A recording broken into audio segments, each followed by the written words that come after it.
সুপ্রিয় শিক্ষার্থী বন্ধুরা, খাঁটি বাংলা ও সংস্কৃত উপসর্গের মধ্যে 4টি উপসর্গ কমন রয়েছে। আর এই 4টি উপসর্গ হচ্ছে সু, বি, নি, আ। তো এই যে 4টি উপসর্গ সু, বি, নি, আ খাঁটি বাংলা উপসর্গের মধ্যেও কমন আছে, আবার সংস্কৃত বা তৎসম উপসর্গের মধ্যেও কমন আছে। তাহলে এখন আমরা চিনব কিভাবে যে এই শব্দে সুবিনিয়া খাঁটি বাংলা আর এই শব্দে সুবিনিয়া সংস্কৃত? আমাদের তো চিনতে হবে। দেখা যাচ্ছে বিভিন্ন প্রতিযোগিতামূলক পরীক্ষায় প্রশ্ন আসে যে এই শব্দটা কোন উপসর্গ দ্বারা গঠিত। এখন সুবিনিয়া যদি প্রশ্ন করে, সুবিনিয়া এই 4টি উপসর্গ দিয়ে যদি প্রশ্ন করে যে এই শব্দটা কোন উপসর্গ, খাঁটি বাংলা না সংস্কৃত, আমরা বুঝবো কিভাবে? তো আমি শর্টকাট টেকনিক শিখিয়ে দিচ্ছি, একটু খেয়াল করো। প্রথমত দেখো, একটু লিখো, যদি কোনো শব্দে আমি একটু শর্টকাট টেকনিক শিখিয়ে দিচ্ছি। যদি কোনো শব্দে যুক্ত বর্ণ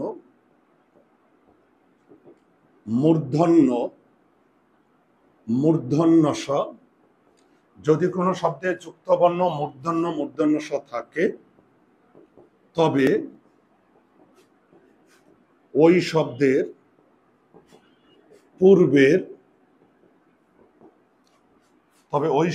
পূর্বের সুবিনিয়া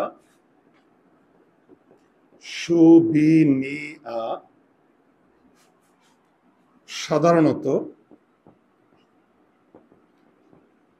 তৎসম বা সংস্কৃত উপসর্গ হবে। তৎসম বা সংস্কৃত উপসর্গ হবে। একটু লিখে নাও। তাহলে দেখো কি লিখে দিলাম, যদি কোনো শব্দে যুক্ত বর্ণ মূর্ধন্য স থাকে, তবে ওই শব্দের পূর্বে সুবিনিয়া সাধারণত তৎসম বা সংস্কৃত উপসর্গ হবে। একটা জিনিস মনে রাখবে, বিশেষ দ্রষ্টব্য দিয়ে লিখো, তৎসম বা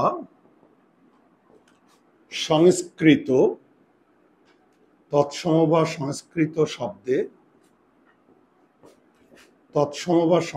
শব্দের পূর্বের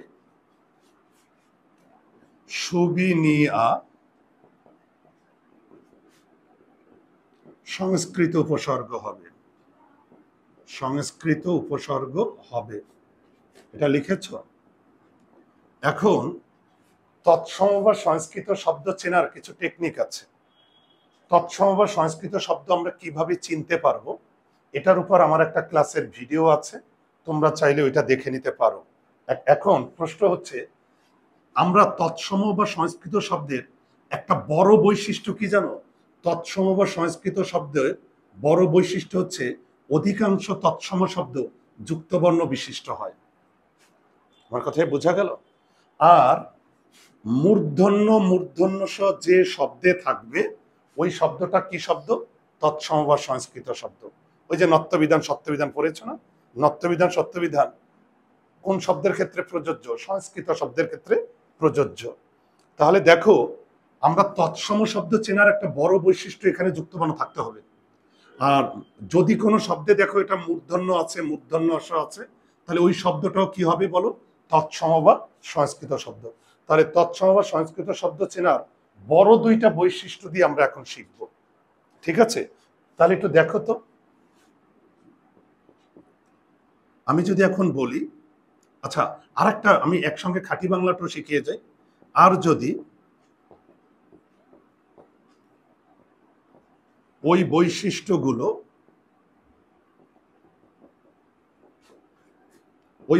কোনগুলো? যুক্ত বর্ণ মূর্ধন্য স, আর যদি ওই বৈশিষ্ট্যগুলো না থাকে, তবে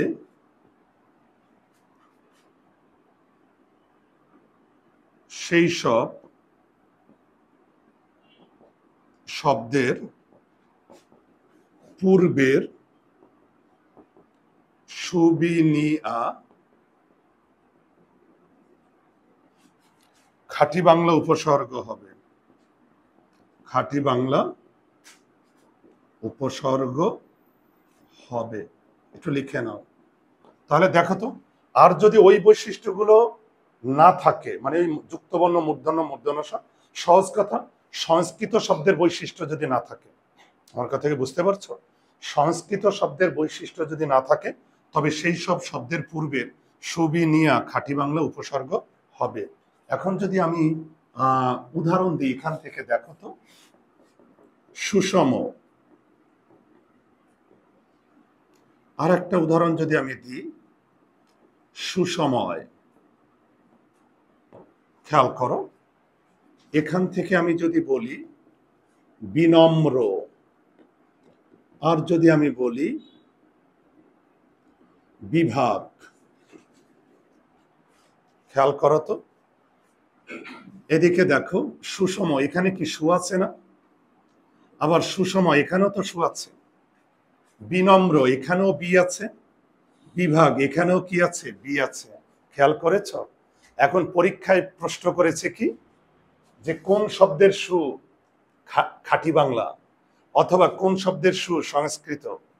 প্রশ্ন করেছে কোন শব্দের বি খাঁটি বাংলা অথবা কোন শব্দের বি সংস্কৃত। এখন আমরা তো জানি সু বি নিয়া, এই যে সু বি, আমি কয়েকটা উদাহরণ শিখিয়ে দিচ্ছি, বাকিগুলো এমনিতেই পারবে। এখন আমরা তো জানি সু বি নিয়া, এটা তো খাঁটি বাংলার মধ্যেও আছে, সংস্কৃতের মধ্যেও আছে, আছে না?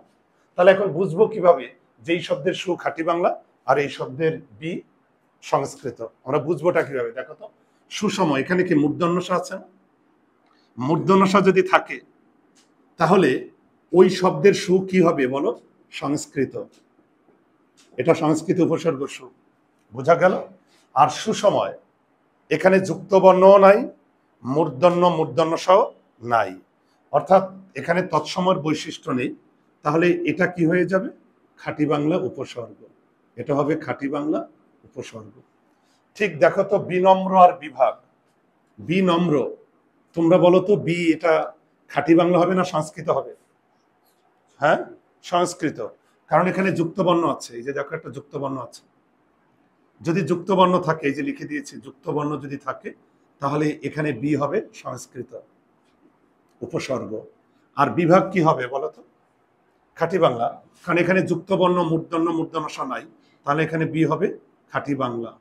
পারবে না? ওকে, এখন দেখি তো কিছু উদাহরণ দিয়ে নি। এদিকে বলো, বিভক্তি। দেখো, বিকাল, বিকাশ, বিপদ। আবার আমি যদি, তোমরা নির্ণয় করো তো কোনটা খাঁটি বাংলা কোনটা সংস্কৃত। আমি যদি এখন বলি সুনাম, সুনজর, সুবক্তা, আর যদি বলি সুদক্ষ, আমি দুইটা দিয়ে শিখাচ্ছি, বি আর সু, বাকি দুইটা এমনিতেই পারবে, ওই একই টেকনিক। তাহলে দেখো তো, কোন শব্দের বি খাঁটি বাংলা, কোন শব্দের বি সংস্কৃত, আবার কোন শব্দের সু খাঁটি বাংলা, কোন শব্দের সু সংস্কৃত। একটু বের করার চেষ্টা করো।